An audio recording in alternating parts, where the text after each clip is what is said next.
Good afternoon, good morning. My name is Karen Kay, recovered compulsive eater from Syracuse, New York. And my credit stone transferred. Welcome to this Saturday Big Book Study with Harlan G. It is August 7th, 2021.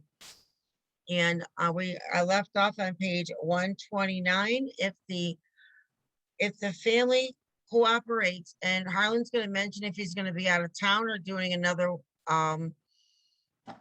workshop. Is it coming up, Harlan, so we can get that on the No. calendar? No, we're we don't. good? We don't have Okay. anything that's going to pull me out of here for 2 months. Okay, wonderful. We're good. All right, we're going to give it over to Harlan. Thank you so much, Karen. I really appreciate your service, and I appreciate all the people whose service makes this meeting possible. I cannot begin to tell you how much I appreciate this. It is a beautiful Saturday here in Arizona. If you like very hot weather, or it's not really that hot, but it's hot enough. It'll be about 106 today. But I hope it's beautiful where you are, or whatever you're doing, whether you're listening to this as we're doing it, or you're listening to this on a podcast. I hope it's beautiful where you are as well, and I hope you're well. It is, as Karen said, August the 7th, 2021, and we're deep into the chapter to study the family afterward. And you know, this is a chapter that can get maligned. People poo-poo it. They want to skip over it.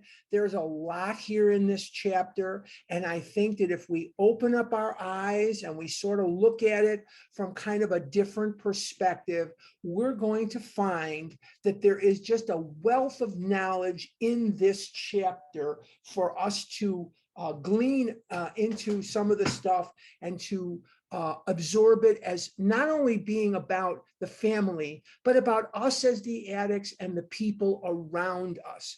So with no further ado, let's go to page 129, and we're going to get started. And we're on the paragraph that starts, if the family cooperates. If the family cooperates, dad, now when they say dad, they're talking about the alcoholic. What I do when I look at this is I say, me, the addict. That's all I do. We'll soon see he is suffering from a distortion of values. Now let's stop right there and let's not go any further than that, because we have been talking about dad thinking he's got the answer and you better get dad's brand of spirituality or else. But when we are afflicted with the illness of addiction, and it is an illness of the mind, and it is an illness of the body. When we are afflicted with this, everything gets distorted. In another part of the book, it says, we who suffer from alcoholism have a distortion of value. So this is not the first time that we are introduced to this thought. And what I have a tendency to do as a compulsive overeater, I have a tendency to do 2 or 3 things, and I do them so naturally, so organically, that I don't even know that I'm doing them. Here are the 3 things that I do on a regular basis that I have to work at to undo. The first thing that I do is I catastrophize. I catastrophize everything.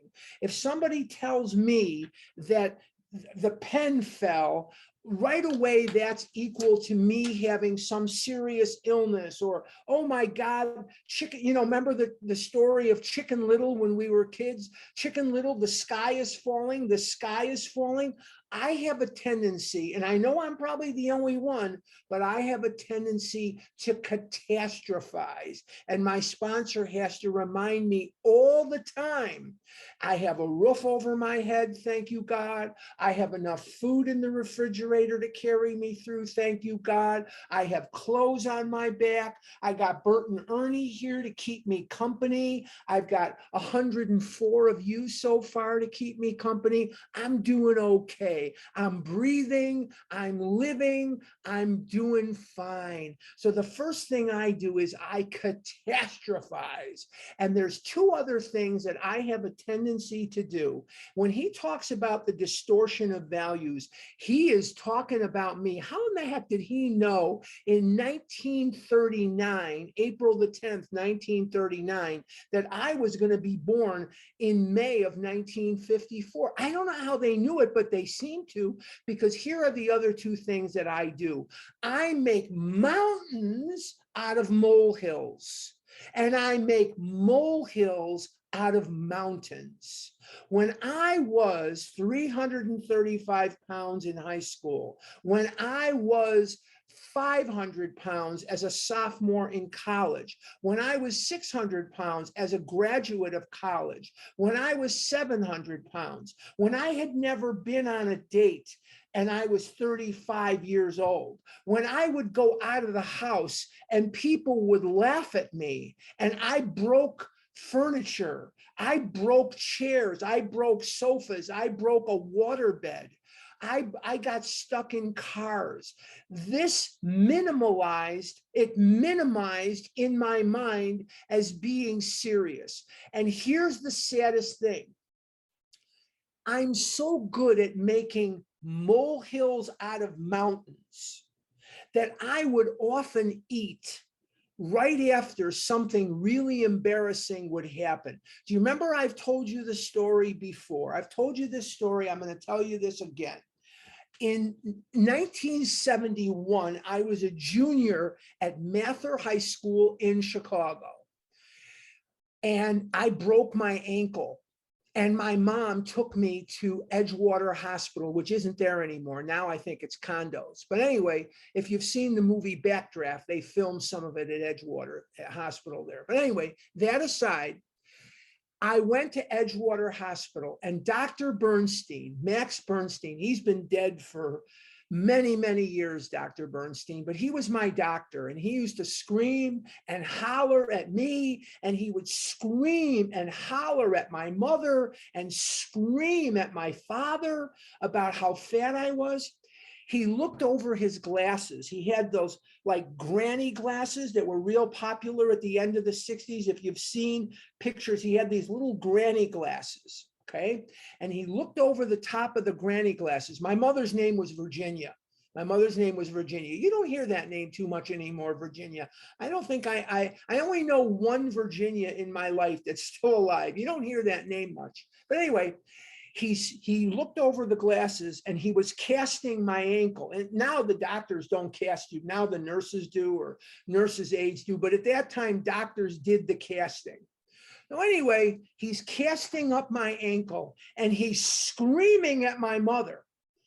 And he says, he isn't going to live to see 30 years of age. He is 300 pounds. He is 17 years old. I just turned 17. I turned 17 in May. This was June or late May of 71. I just turned 17.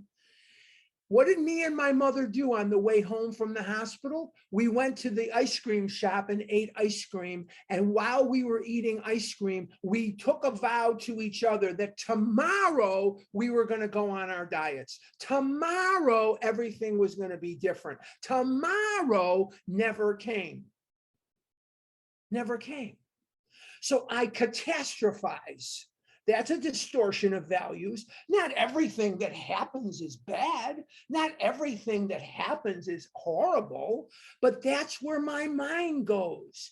I make mountains out of molehills, and I make molehills out of mountains. Many, many hundreds of times, thousands of times. Things which could have gotten my attention, that were probably red flags from God. Hey, Harlan, pay attention. You're 300 pounds. You're 17 years old. Stop the madness. You've got an overhanging stomach and you're still in high school. You've been emasculated physically and emotionally, and you're still in high school. You are the only kid in the school that has a size 50-inch waist, 48, 50-inch waist. There are teachers and students in this high school, and nobody has the size of clothes you have. I minimize that. I make molehills of mountains and mountains of molehills. So when he talks about this distortion of values, there's a deeper meaning to it. See, sometimes when I see distortion of values, I have a tendency to think what it means is I can justify crazy behavior like cheating or stealing or gossiping or something. I didn't used to spit when I talk. When you get older, this stuff happens. But anyway, the bottom line is this distortion of values applies very, very much to me. Let's continue. He will perceive that his spiritual growth is lopsided.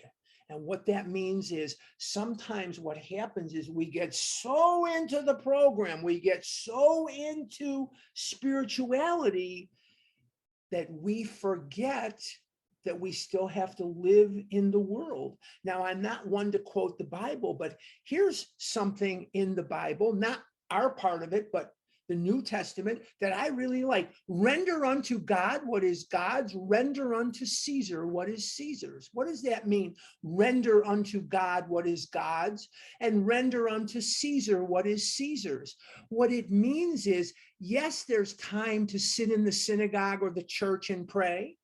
Yes, there are times to study Bible. Yes, there are times to engage in religious or spiritual practices, go to a meeting and so on. But when it says render unto Caesar what is Caesar's, what they're talking about there is you have to live your life. You have to pay your taxes. You have to buy groceries. You have to buy gasoline. You have to pay rent. You have to pay a mortgage. You have to make whatever payment you are obligated to make, you must make. So when it says here that the spiritual growth is lopsided, what he's talking about here is you have to put things in perspective. And this is, again, one of the reasons that I have a sponsor. I've been in this program 42 years. I have 22 and a half years of abstinence. You might think, well, I don't need a sponsor. I'm a big deal. I'm this. And I call my, How you doing? oh, somebody's out there talking. I call my sponsor every single day. And the reason that I call my sponsor is because I catastrophize. I make mountains out of molehills, and I make molehills out of mountains. Is that ever going to stop? I couldn't tell you. Is it stopped yet? No. It's better than it was, much better than it was. I claim spiritual progress rather than spiritual perfection. But what I can tell you is sometimes, all the time, sometimes, all the time, I catastrophize. I make mountains of molehills and molehills of mountains. If you do too, stick around. We're going to study this further. That for an average man like himself, a spiritual life which does not include his family obligations, render unto Caesar what is Caesar's, may not be so perfect after all. So what is he talking about here? He's talking about balance. That's what he's talking about here. He's talking about balance. Okay? Now, some of you might say, well, I've got little kids, or I'm getting married in October, or I've got a sick husband or a sick mom or a sick dad. You don't understand. I have to find the time every day to practice my spirituality in my program. And I have to find time every day to live in the real world that I was born into. You know, I found the time to eat Rice Krispie treats. I found the time to buy them. I found the time to eat them. I found the time to lie about eating them. I found the time to steal the money to buy them. I found the time to buy more of them because it triggered the physical allergy. I found the time to lie. I found the time to manipulate the people around me. I found the time to practice self-pity. Now I have to find the time to not only practice my spiritual growth, but I have to do the world too. And so I must do both every day. You know, the old multiple choice tests that you took in school? Is it A, is it B, is it C, or D, all of the above, or E, none of the above? We must do all of the above every day. Now, certainly, there are instances where one thing will take precedence and priority over something else. No question about that. I understand that. I live in the world too. But every single day is a day when I must render unto God what is God's and render unto Caesar what is Caesar's. Very good expression. I always liked it. We'll appreciate that Dad's current behavior is but a phase of his development. All will be well. In the midst of an understanding and sympathetic family, these vagaries of Dad's spiritual infancy will quickly disappear. We must learn to balance. You've heard me say this before. Do not live to recover. Recover to live. Recover to live. Don't make recovery your entire life. Make it as big and bold and wonderful as you want it to be, as you need it to be. No question in my mind, it is the way to go. But remember to make time to live your life. Very, very important. Now watch, 50 people will go hang up and head for the beach. No, stick around for a while. We're going to cover some good stuff. I'm waiting for the whole mass exodus here. Okay. The opposite may happen should the family condemn and criticize. I'm on page 129. The opposite may happen should the family condemn and criticize. Dad may feel that for years his drinking has placed him on the wrong side of every argument, but that now he has become a superior person with God on his side. If the family persists in criticism, this fallacy may take a still greater hold on Father. Instead of treating the family as he should, he may retreat further into himself and feel he has spiritual justification for so doing. There's another grave danger too. It's not just the criticism that we face from others. It's often the criticism that I face from myself. I doubt that any of you are as critical of me as I am of myself. I'm unrealistic in my perfectionism. I am unrealistic in my expectations, or sometimes I'm not hard enough on myself. Sometimes I let things slide. Remember, I make mountains of molehills and molehills of mountains. So sometimes I need to step it up. This place, this house that I live in, it needs my attention. And I'm going to do this, and I want to watch the Cub game, and I'm going to go to lunch when this is over at Peter Jungle in Scottsdale. Anybody that wants to join me, you're more than welcome to join me. We're in Scottsdale at 74th and Shea. You're welcome to come and join me. But the bottom line is still this: I need to clean my house. I need to do this. I need to do that. And so these things need to be done, and they need to be done by me, and they need to be done quickly. Very important. Take care of what's in front of you. That's the message here. I didn't make it plain enough. Take care of what's in front of you. Very, very important stuff. Bottom of 129. Though the family does not fully agree with Dad's spiritual activities, they should let him have his head. And what that means is leave him alone and let him do his God practices. Even if he displays a certain amount of neglect and irresponsibility toward the family, it is well to let him go as far as he likes in helping other alcoholics. During those first days of convalescence, this will do more to ensure his sobriety than anything else. And once again, we as the addicted people, we must remember that without abstinence, without recovery, we have nothing to give to anybody. We have nothing to give. And what is the best way to ensure your recovery when all other measures fail? Work with another alcoholic will save the day. when all other measures fail. That's from Bill's story on page 15. Bill found that when all other measures failed, work with another alcoholic will save the day. Though top of 130, some of his manifestations are alarming and disagreeable, we think Dad will be on a firmer foundation than the man who is placing business or professional success ahead of spiritual development.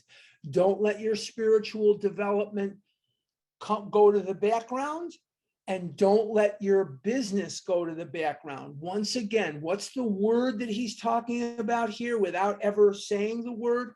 Balance. You got to balance out your life.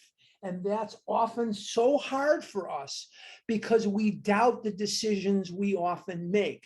We sometimes will make the decision to go east or west, and then we just question ourselves and question ourselves. And what happens a lot of times is that's why we love people pleasing so much. And that's in my first marriage, or my only marriage so far. What would happen? I would let my wife make every decision. Is that because I'm so wonderful of a guy and I'm so great and I'm such a wonderful husband? Heck no. The reason that I loved it when she made every decision is because I could never be held accountable for any decision that went bad. So that was my motivation. I said, oh, I don't want to fight about it. I don't want to argue about it. You decide. That was cowardice on my part. I had opinions. I had thoughts. I kept them to myself out of fear. What was I afraid of? I was afraid that if I asserted myself and said, let's do red instead of green or yellow or whatever it is, then she would run away and leave me. Well, look at me now. I'm single as can be. She's been gone 11 years. It didn't work out so well now, did that? So we have a situation where what we're being told to do is to balance. And then it says he will be less likely to drink again, and anything is preferable to that. Do what you need to do to stay out of the food. Whatever that may mean, that's what you have to do, because that's my bottom line. Am I in the food eating or not? If I'm in the food, my business suffers, my personal relationships suffer. I become a prey to misery and depression. I start becoming a Baylor fan, and those fans at Baylor are completely out of control since they won the NCAA basketball title. Now these fans are completely crazy. They've gone insane. But the bottom line is, if I am true to myself, I know that abstinence must come first, but I also have to balance life out. Let's continue. We're on 130, first full paragraph. Those of us who have spent much time in the world of spiritual make-believe, we're going to come back to that, have eventually seen the childishness of it.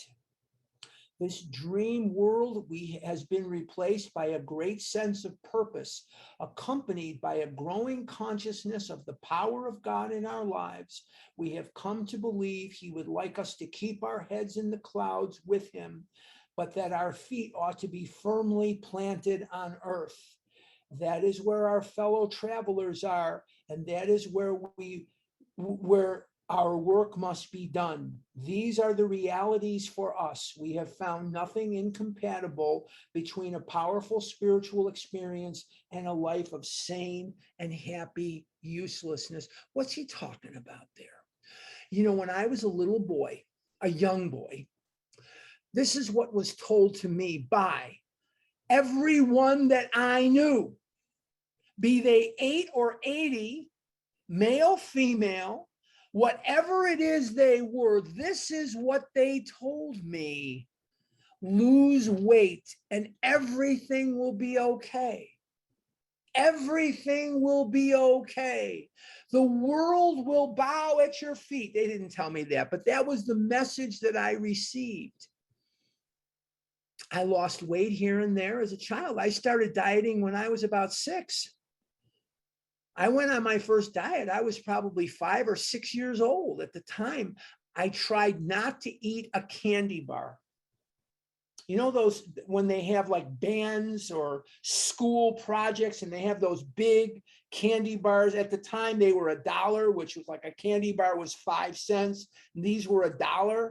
And they came in that white paper wrapping. And I tried not to eat it. And that lasted about 14 seconds. I couldn't do it. And I ate that damn candy bar. And I triggered the allergy and I was off to the races. That was the first time I tried to use my willpower not to eat something. It did not work then. It won't work now.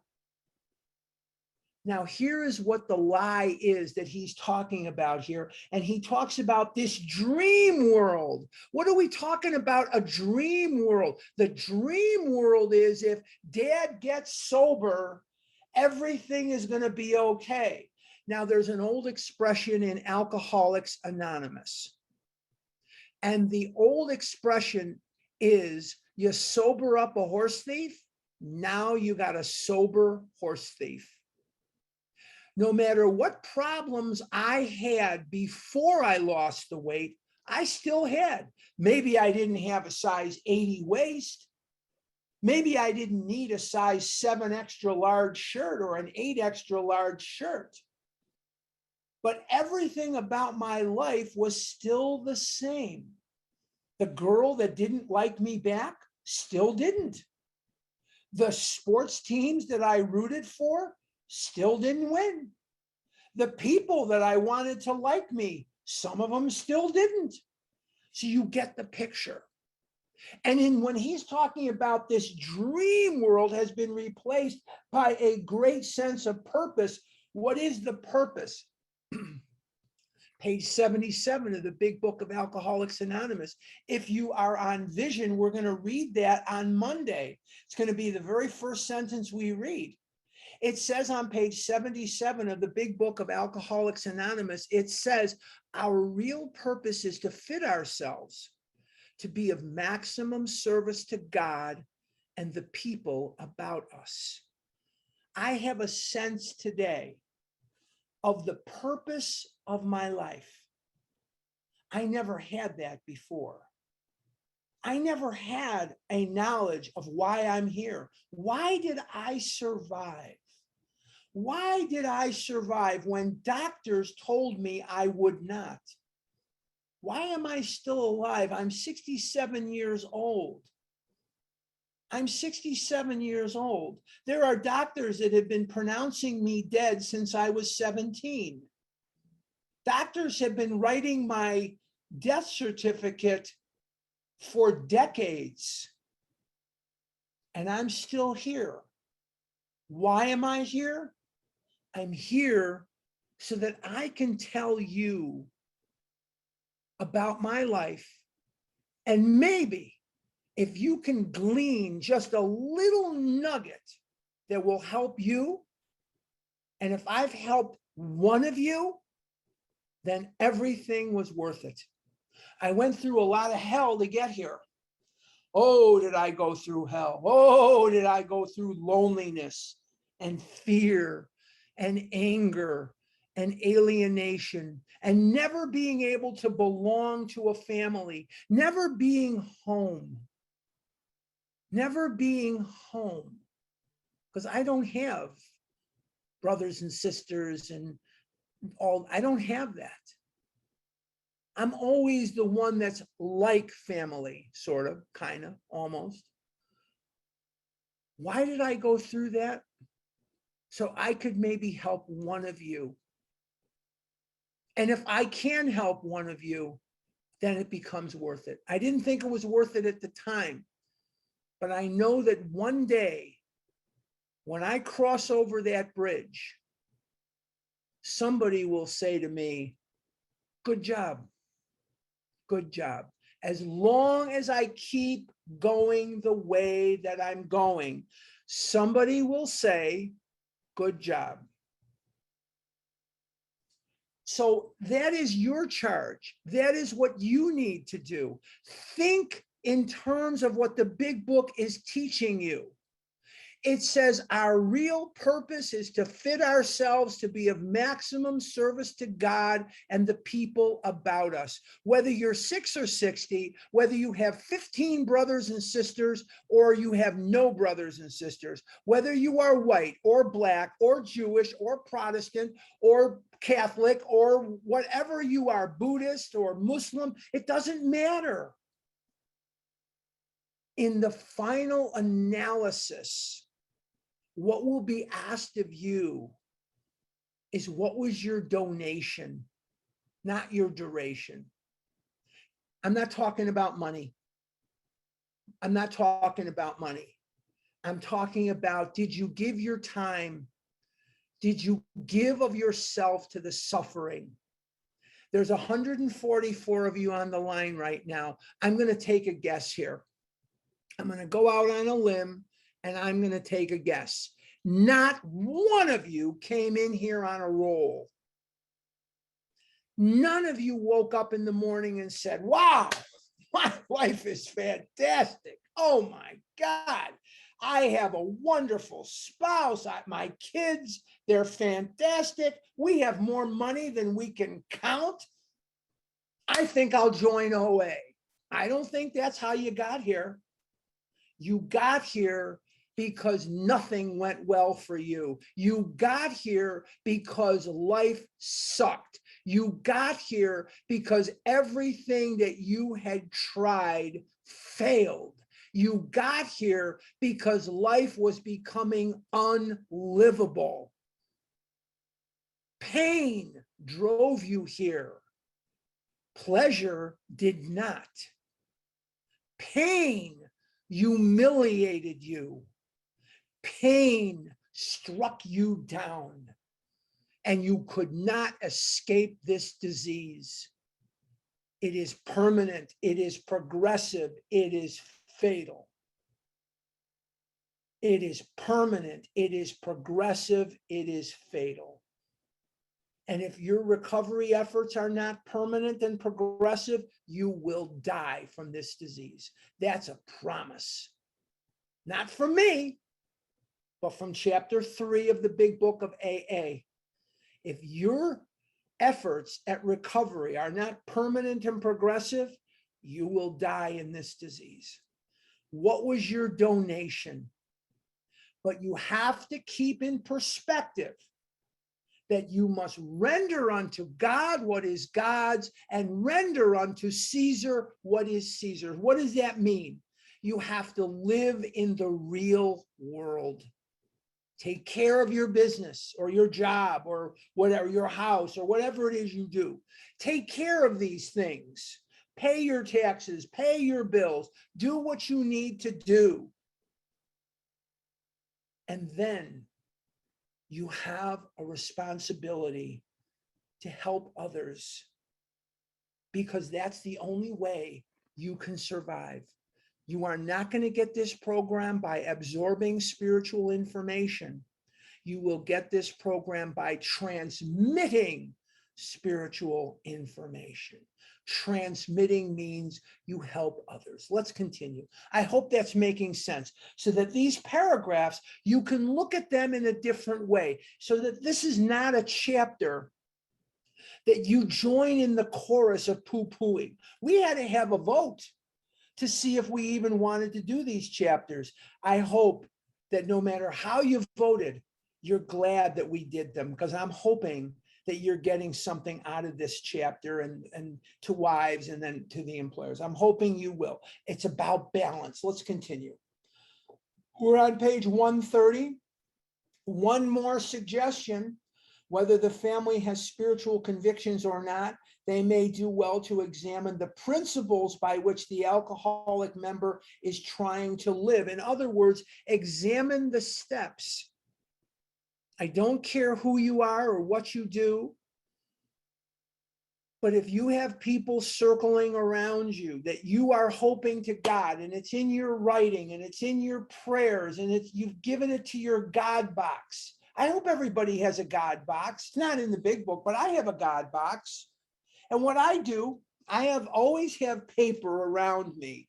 Somebody, and I don't remember who, sent me a very beautiful gift. They sent me little writing pads with my name on there. That was cute. I really appreciated that. So here's what I can do. I can write something about pray for Joe. And then I'll take this, I'll tear off the sheet of paper. You can't see it, and I don't want to turn my computer around, but I have a God box that's up on top of that filing cabinet. Yes, I still have a filing cabinet. I have a very old-fashioned kind of business. I have a filing cabinet.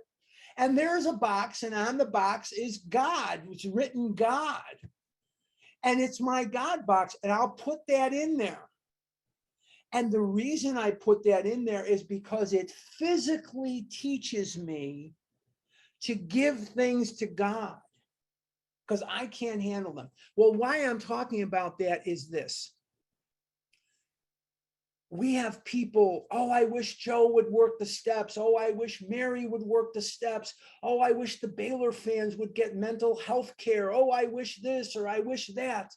The truth of the matter is that if you want to call us, here's what we're going to tell you. When you ask us, what can I do to help Joe work the steps? Here's what you can do to help Joe. Recover, recover, and recover. You help Joe, Sam, Mary, Cindy, whatever, whoever. You encourage them to work the steps best when you work them yourself, to show others what these steps are doing for you is the best way for you to be an example of this way of life. Frothy emotional appeal seldom suffices. So in other words, what is frothy emotional appeal? Frothy means it lacks substance. Think of the foam of a beer. When I was a vendor at Wrigley Field and White Sox Park and Soldier Field, we didn't sell beer at Soldier Field then, but at Sox Park and Cubs Park, we used to sell beer. And some guys would say, put a big head on my beer. And some guys would say, don't put a big head on my beer. So you have to pour a little differently so that there is either a big one or not much of one at all. And then they would, appreciate it. And sometimes they would show their appreciation with a tip. But that's no substance. Frothy emotional appeal sometimes seldom suffices. Show them what this program is doing for you. Don't talk to them so much about it. Show them. Show them how you live. Show them how you eat. Show them how your life is better because of this program. What's the best teacher in the world? A good example. A good example. There's a business leader. He wrote a book. One of the first lines of the book is, what the world needs now is not more managers. It needs more examples to follow. It needs better examples to follow. Very, very interesting line of the book. Let's continue. They can hardly fail to approve these simple principles, though the head of the house still fails, somewhat in practicing them. Nothing will help the man who is off on a spiritual tangent so much as the wife who adopts a sane spiritual program, making better practical use of it. When the family starts adopting these steps, it elevates everybody. It elevates everybody. But you can't control who's going to work this and who's not. Stop trying to control the things you cannot control. Let's continue. I'm at the bottom of 130. There will be other profound changes in the household. Liquor incapacitated father for so many years that mother became head of the house. She met these responsibilities gallantly.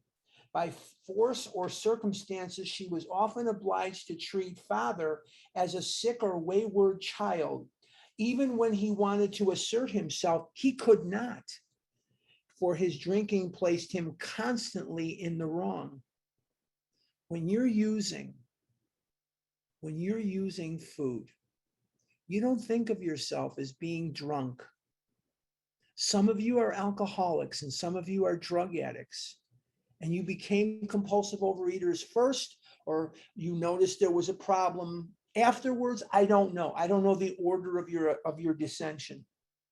But here's what I can tell you. We hear people saying, oh, you can work the steps while you're eating. False. That flies in the face of everything Dr. Silkworth has ever said. 3 times in the doctor's opinion, what does Dr. Silkworth tell you? Put down the food. Put it down. Stop. The only remedy we have to suggest is entire abstinence. And he says that 3 times in different ways. But what is one of the reasons that we have to put the food down?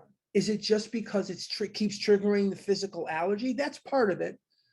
But what we don't realize is when we're in the food, we're altered. We're not really there. We don't think of ourselves as being drunk. We maybe don't think of ourselves as being altered. I mean, what is a chunky bar? World's finest. Those were those chocolates. World's finest, those candy bars. Sorry, that's how my brain works. World's finest were those big chocolate bars that they used to sell like for the schools. Anyway, sorry, that's how my brain works. I wish it was different too. It's not. Okay, now, we don't think of milk duds as being mind altering, but for us, they are. For a normal person, no. We're getting an effect from that food, and that effect changes our perception of reality. It doesn't do that for normal people. Bert and Ernie sitting right here beside me, when Bert and Ernie eat Frosted Flakes, or they eat Milk Duds, or they eat whatever they eat, Doritos, whatever they eat a few and they're good. They're done. I've watched them do it. They live here with me. I've watched them do it. And Bert and Ernie have a normal relationship with food. I don't. Milk Duds instantly changes my perception of reality. And it doesn't heighten my perception of reality. It alters it so that I will catastrophize, make mountains of molehills and molehills of mountains. That's why this chapter is so important. Let's continue. I'm at the top of 131. Mother made all the plans and gave directions. When sober, father usually obeyed. Thus, mother, through no fault of her own, became accustomed to wearing the family trousers. Father, coming suddenly to life again, often begins to assert himself. This means trouble unless the family watches for these tendencies in each other and comes to a friendly agreement about them. And so all of a sudden, the addict, whether it's father, mother, the dog, the cat, or the parakeet, I don't care who it is, whatever, the addict all of a sudden has a short burst of abstinence. Now they want to reassert themselves in the family hierarchy. And this is going to create problems. We have to have a clear understanding that we were on the sidelines, not because other people pushed us out.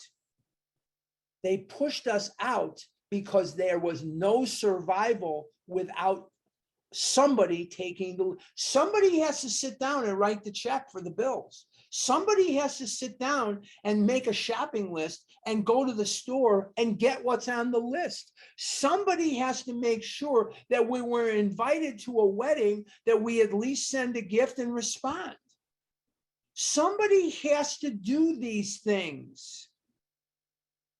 And the addict cannot, in most cases, do them. Sometimes they can, but most of the time they can't. Let's continue. I'm on 131. Drinking isolates most homes from the outside world. Now I'm going to speak to that for just a minute. In an abusive relationship, a relationship that is physically abusive, hitting, torture, emotional abuse, physical abuse, what is the very first thing that the abuser does to the abused. They separate them from their support system. They start complaining that they don't like your brother. They don't like your sister. They don't like when your family comes over so often. They don't want to go to visit your family. They want to keep you isolated. They don't want your friends coming over. They hate your friends. They think your friends are a bunch of witches. They don't want your friends over here. The first thing that an abusive relationship will do is isolate the abused. Compulsive overeating is the most abusive relationship known to man. What does the food do first? It isolates you from everyone and everything you know. You stop accepting invitations. You don't like the way you look. Your clothes don't fit. You're afraid to go out with the ladies. You're afraid to go out with the guys because you're afraid of what you look like. You start isolating, hoping against hope that maybe one day after you lose weight, you'll call your friends and go out with them.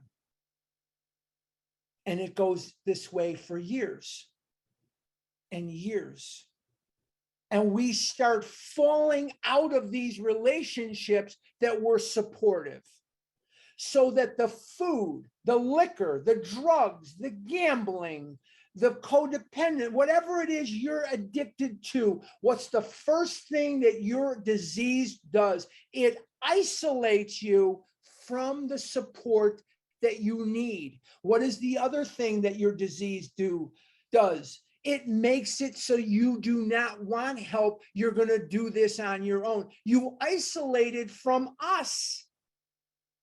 The ego has three jobs: make me right, make me different from everybody else, and make me feel good right now. I don't need those stupid meetings. I don't want to hear about this one's kid and this one's job. And I don't want to hear about this one's this. I don't want to hear it. I'm just going to recover on my own, and I can do this by myself. Anyone here ever said that? I'd be shocked if you didn't. Because that's this disease. This disease is the king of abusers. And it will beat you down. But it can't beat you down when you have an adequate support system like the fellowship of OA. This disease has trouble beating you down and killing you until it first isolates you. So when it says drinking isolates most homes from the outside world, look no further than Bill and Lois as the example. Bill and Lois had a lot of friends at one point. My drinking became continuous, which terminated in a row, and I became a lone wolf. He chose drinking over his Wall Street buddies. What else did Bill do? He and the Burnhams never got along, and Dr. Burnham didn't like Bill Wilson, and Bill Wilson knew it and said, I don't want your dad over here. He's a jerk. I don't like your mother. I don't like your brother. I don't like your friends. He isolated her. He cut her off. He's a good man. He's my hero. I love him. Look at what he did. But he isolated her, effectively isolated her from her support, because they kept telling her to leave his drunk ass. Dr. Burnham begged his daughter, leave this drunk guy. You're better than this. You could get a husband that's not drunk. And she said, nothing doing. I love Bill and Bill loves me. This disease will cut you off. And it tries to cut you off from us. See this phone over here? My phone? Who the hell's calling me now? Oh, okay. This phone, when it comes time to make an outreach call, weighs 50,000 pounds. 50,000 pounds. I can't lift it up to dial the number. You've experienced that too. Remember that we have to work against the enormous action of the disease. You see, again and again, I'm going to tell you this. This disease does not just make you fat or make you thin. This disease affects every cell of your body, every atom of your body, every molecule of your body, of your soul, and of your spirit. And when you read this line on page 131, drinking isolates most homes from the outside world, that is because the king of the abusers is the addiction of alcohol or food or drugs or gambling or whatever it is you can be addicted to. And every one of you has experienced it. What is it in our minds and our egos where we have to try every freaking wrong answer before we come into the right answer? What the hell is it? I mean, do I have to go and say 2 and 2 is 9, 2 and 2 is 11, 2 and 2 is 34 before I hit on 2 and 2 is 4? But that's what it seems like. I've heard your stories for 42 years.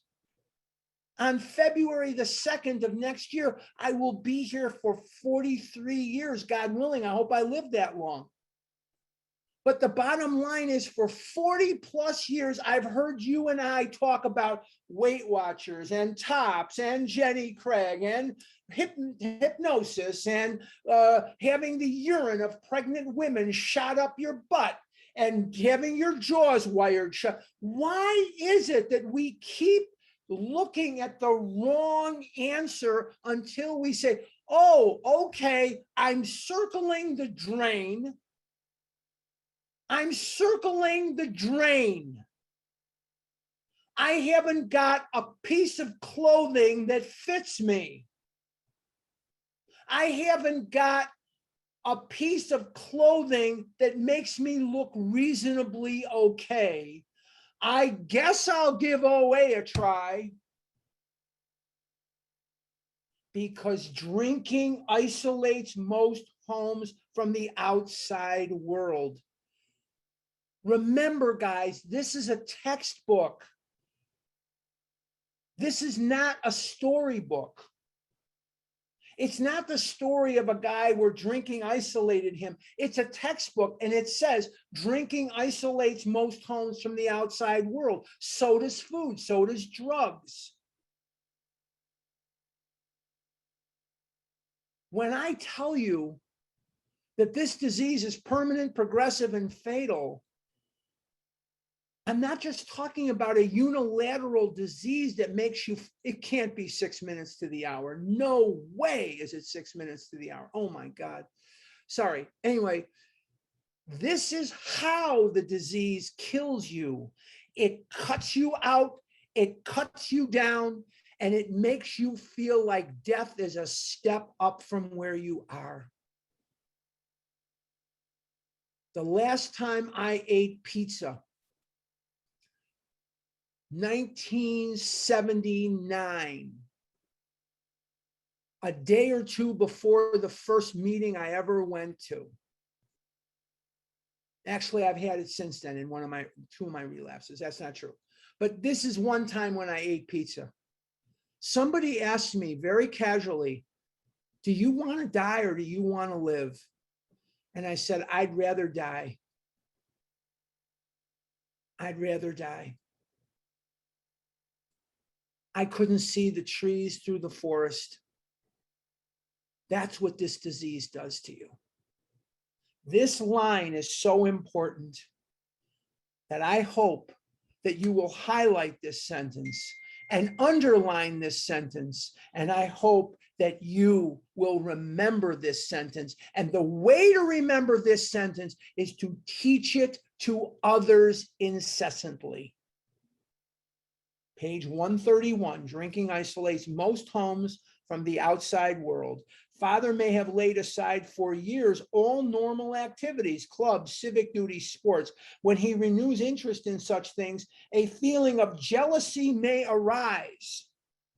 The family may feel they hold a mortgage on dad, so big that no equity should be left for outsiders. Instead of developing new channels of activity for themselves, mother and children demand that he stay home and make up the deficiency. In other words, he hasn't been behaving the way we want him to. Now he's going to, damn it. And how many of us have been guilty of that? Now that we've lost the weight, you're going to do what I want you to do. You're going to stick to my script. Selfishness. Selfishness, the script. Self-seeking, manipulation. Self-seeking, selfishness, self-centeredness. This we think is the root of our troubles, driven by 100 forms of fear, self-delusion. We step on the toes of others and they retaliate. Chapter 5. Chapter 5. We want everybody to stick to our script. Selfishness, self-centeredness, ego. This we think is the root of our troubles. Doesn't say food and liquor are the root of our troubles. It says selfishness, self-seeking, selfishness. This we think is the root of our troubles. And what happens when people don't stick to our script, including God, eating becomes a step up from where we are because we can't tolerate that feeling that life just didn't go our way.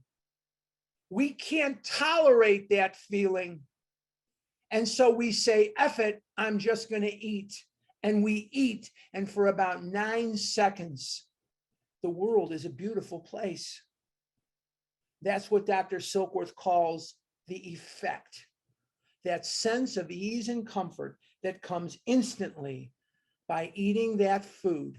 The only problem with eating that food is the very foods that make me feel better are the foods that I'm also allergic to.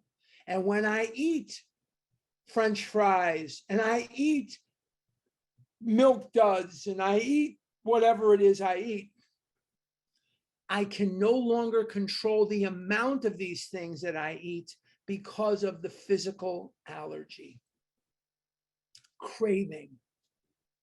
The phenomenon of craving, we think, is limited to this class so that they can never safely drink alcohol in any form at all. When I go to the movies now, the only thing I might buy is cold water. It's hot here. It's going to be 106 or 109 today.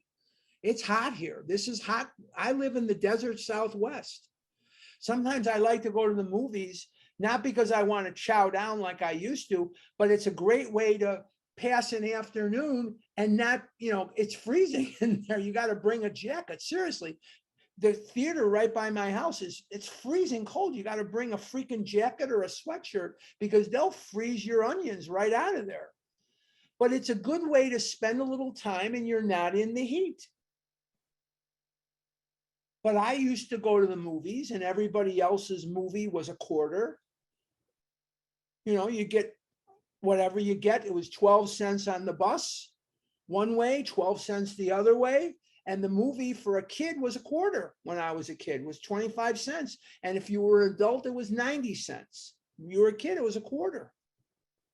Well, it cost everybody else a quarter to get in the show, maybe 50 cents, whatever it was, 60 cents. It used to cost me $4 or $5 in those days. $4 or $5. Why?